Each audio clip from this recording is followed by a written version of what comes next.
yang baru masuk ke Indonesia baru 33% dari target 200 triliun. Ya. Nah, ini cara struktur organisasinya bekerja ya. Saya bukan orang pajak tapi saya dapat dari pajak, jadi teman-teman bisa belajar sendiri ya. Seperti ini. Nah, bagaimana pajak untuk agen asuransi ya. Ini teman-teman bisa baca, tapi sekilas teman-teman satu hal teman-teman ya. Ini saya bilang luar biasanya, nanti teman-teman baca sendiri ya. Luar biasanya kita sebagai agen asuransi ya. Tahun 2009 kalau nggak salah, bener nggak? Kita pernah komisinya turun sekali karena perubahan pajak. Benar? Yang merasakan di bulan lama ya. Jadi waktu itu kita menghitung pajak berdasarkan PPh 21 seperti karyawan ya. Itu sebenarnya berkat perjuangan teman saya adalah Adi Gultom. Ya, Adi Gultom itu adalah saya lupa adik atau cici dari Miranda Gultom ya. Dia itu adalah tangan kanan dari Dipo ya. Jadi dia itu orang yang sangat jago asuransi dan dia memperjuangkan hak kita di asuransinya. Dia bilang bahwa agen asuransi itu tidak bisa seperti karyawan yang hanya dipotong biaya makan 5%. Kenapa? Pada saat kita entertain, kita pergi keluar kota sebagai pakai tanggungan kita harus diklasifikasikan sebagai pebisnis ya. Sehingga singkat cerita suara kita dari Certified Financial Planner didengarkan oleh AAJI ya. Dan tepat saya lupa tahun 2010 atau 2009 akhirnya Prudential atau seluruh asuransi menggunakan norma 50% ya. Apa itu norma 50%? Norma 50% adalah dari 100% income kita, karena pemerintah tahu bahwa kita ada entertaining yang itu dengan kantong kita sendiri, maka 50% itu yang hanya dikenakan pajak ya. Kalau teman-teman belajar di ilmu keuangan, teman-teman akan lihat ya, kita ada perbandingan antara pajak karyawan dengan pajak agen asuransi. Bedanya jauh sekali. Kira-kira pakai pajak asuransi itu hanya kurang lebih 30% dari karyawan. Jadi kalau misalnya karyawan itu pajaknya 10.000, agen asuransi cuma kurang lebih 3.000 sampai 4.000. Itu dahsyat sekali teman-teman. Makanya teman-teman satu hal, yang karyawan bertobatlah jadi agen asuransi. Ya, kalau kita ngerti normanya seperti itu, ya. Nah, ini cara menghitungnya. Nah, terus habis itu, bagaimana polis asuransi dimasukkan atau enggak? Sebenarnya, yang satu hal teman-teman harus tahu ya. Satu, kalau teman-teman mau aman, bahwa premi asuransi dibayarkan oleh penghasilan atau income yang sudah dikenakan pajak. Ya, pertanyaan mau masuk atau enggak terserah teman-teman. Tapi kalau mau masuk boleh aja, tapi kalau enggak juga nggak masalah. Tapi pada saat terjadi satu klaim atau penarikan uang dan pajak itu melihat, teman-teman harus bisa membuktikan bahwa saya bayar premi ini dari income yang sudah dipajakkan. Ya. Tapi kalau misalkan kamu mau masukin kolomnya di sini Pak, yang 1770 1770.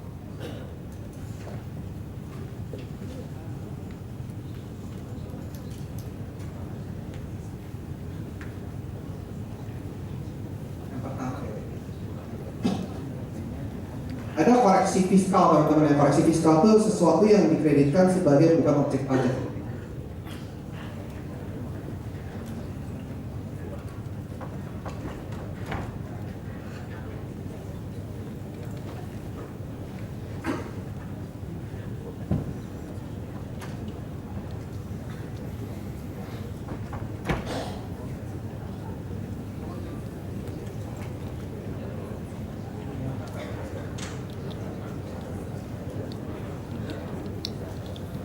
Slide-nya SPT-nya saya nggak bawa teman-teman. Cuman satu hal, kalau kita kan pakai 1770 S atau bukan, saya lupa ya. Itu ada koreksi positif dan koreksi negatif Pak. Yang koreksi positif itu ada namanya biaya premi asuransi sama biaya pensiun dan pendidikan kalau salah, itu masukin di situ.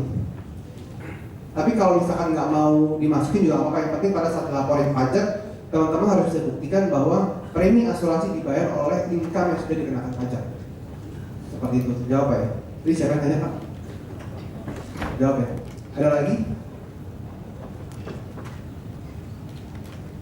Saya dipesanin Pak Wibi ya. Nggak ada jam katanya dia bilang ya. Yang penting siapa yang lemes duluan, pendengar atau pembicara katanya. Ada pertanyaan lagi? Ya, saya mau bertanya lagi.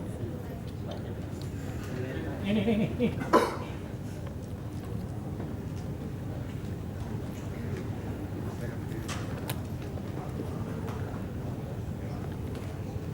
untuk dana pendidikan anak itu kan bisa 10 sampai 17 tahun yang akan datang misalnya. Tapi kalau diinvestasikan seperti sekarang ini, equity itu kan turun tahun 2015.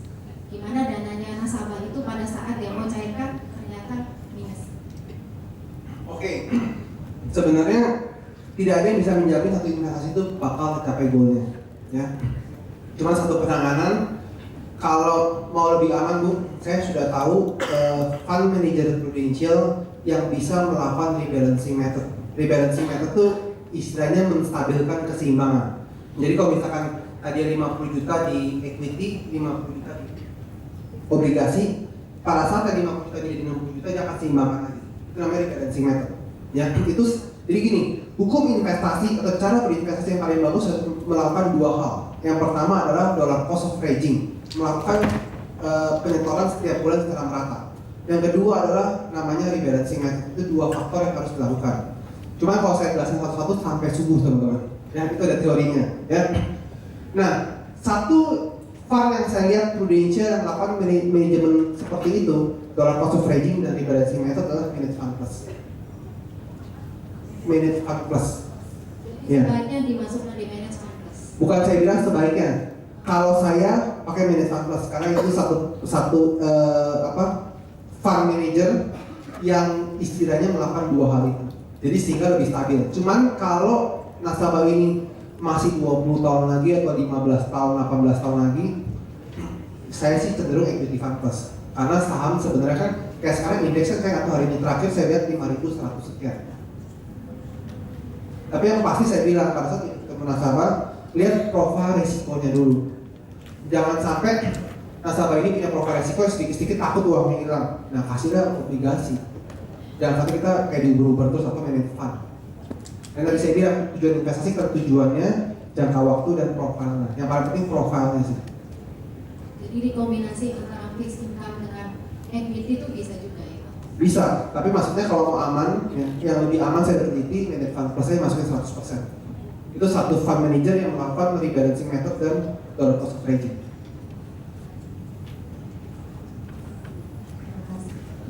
Terima kasih Pak. Ya. Oke, masih ada yang mau bertanya lagi? Ini pengetahuannya luar biasa sekali. Barangkali ada mau bertanya-tanya yang lain lagi, atau mungkin bingung apa yang mau ditanyakan karena yang ditanya ini yang jauh lebih tinggi ilmunya.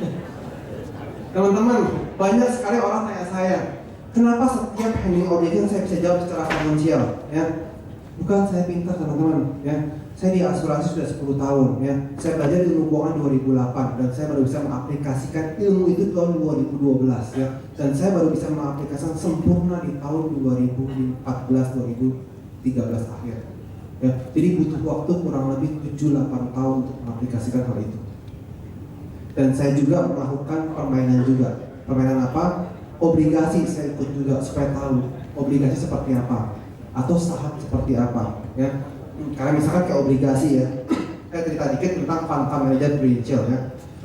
Cash fund teman-teman pasti sudah tahu. Cash fund itu adalah seperti deposito ya. Itu cash fund ya. Obligasi. Kenapa tahun 2005 Prudential punya obligasi 0%, sedangkan tempat lain minus berapa persen ya? Karena Prudential manajemennya sangat luar biasa. Dia membeli obligasi yang mau jatuh tempo ya. Bagaimana cara berinvestasi obligasi? Obligasi diinvestasikan dengan nominal kurang lebih 5 juta ya. Dan obligasi ada dua macam, obligasi swasta dan obligasi pemerintah ya. Obligasi swasta itu mesti tahu perusahaannya dan kurang aman. Kalau obligasi pemerintah itu namanya ORI teman-teman ya. Bunganya bukan dikenal bunga, namanya kupon. Kalau di obligasi tidak pernah obligasi mengenal namanya bunga, ya, ada yang kupon ya. Kuponnya kurang lebih 8,5 sampai 9% ya.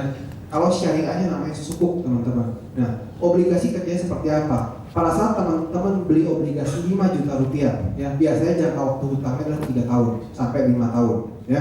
Jadi pada saat nilai par atau nilai sahamnya itu 1.000 per lembar ya, pada saat dia berjalan dia bisa naik, juga bisa turun, ya, sampai di akhir masa kontrak utang yang jadi 1000 lagi.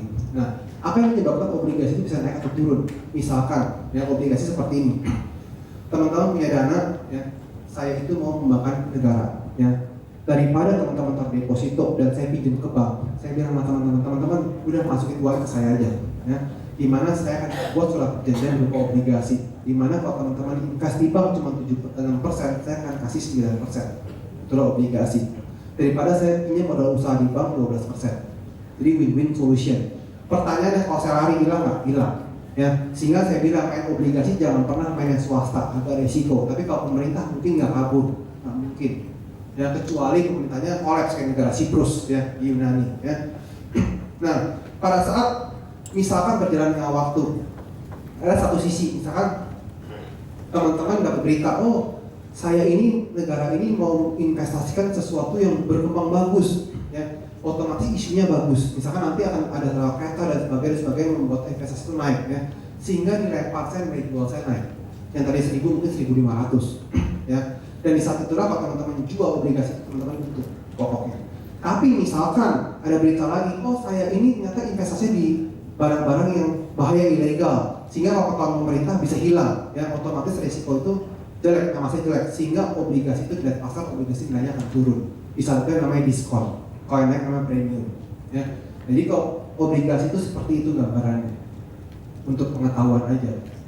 Tapi saya yakin pasti juga bingung, ya.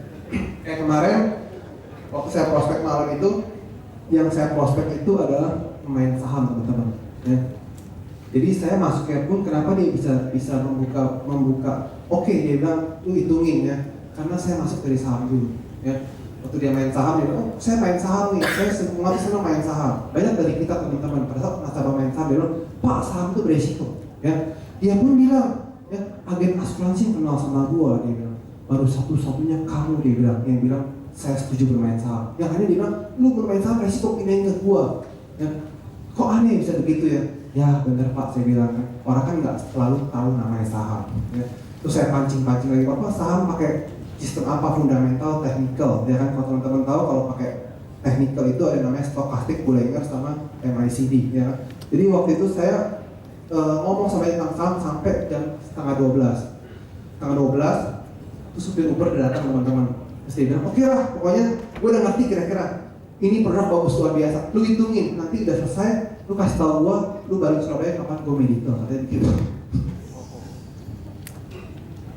Jadi benar-benar kita harus, kedatangan nasabah tuh harus bisa mirroring, teman-teman, bisa menyetarakan dengan kondisi dia.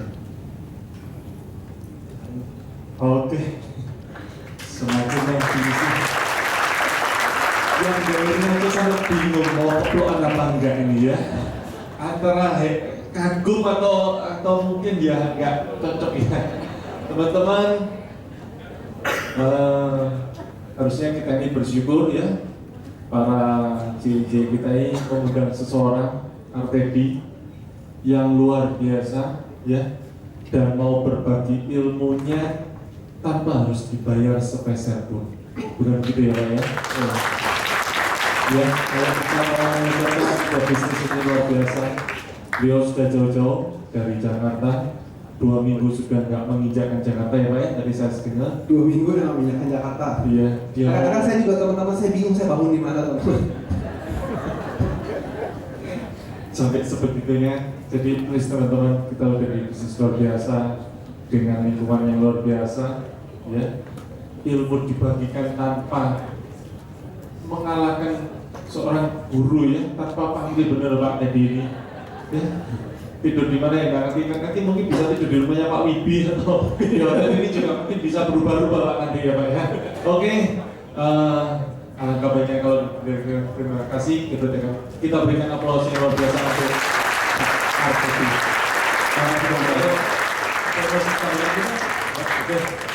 Kalau boleh saya minta kesediaannya Pak Kando, ada nggak Pak Kando? Iya, Pak Kando.